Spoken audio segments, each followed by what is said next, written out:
Samantala, CDRRMC Response Cluster nakaantabay sa posibleng epekto ng bagyong Falcon sa Cordillera Region. May ulat si Jonathan Yanes ng PTT Baguio via phone patch. Jonathan?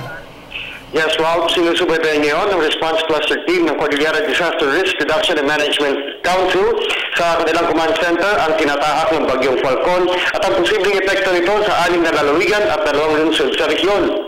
Sa isinagawang assessment ng Response Cluster na pinuunahan ni Office of the Civil Defense Regional Director Andrew Alexoy, kanilang napagkaisahan ang pananatili ng command center para sa agarang aksyon ng mga barangay, municipal at provincial DRRMCs sakaling ito'y kailanganin. Kaugnay nito, muling ipinaalala ng OCD Cordillera sa mga mamamayan ang pagmamatsyag sa kanilang mga paligid at agarang makipag-ugnayan sa mga kinaukulang ahensya ng pamahalaan para sa anumang tulong upang muling makamit ang zero casualty.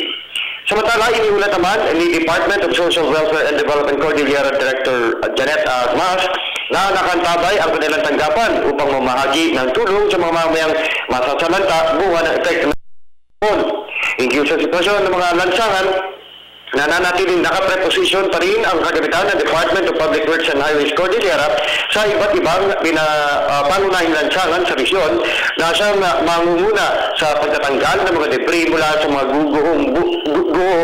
bunga ng bagyo. Sinabi ni DPWH Regional Director Edilberto Carabacan na nakantabay ang mga tauhan ng kanilang tanggapan sa mga landslide-prone areas upang magsagawa ng clearing operations. Sa ngayon, nananatiling bukas sa trapiko ang Cannon Road, Marcos Highway, Naguilan Road, Halsema Highway at maging ang Benguet, Vizcaya Road.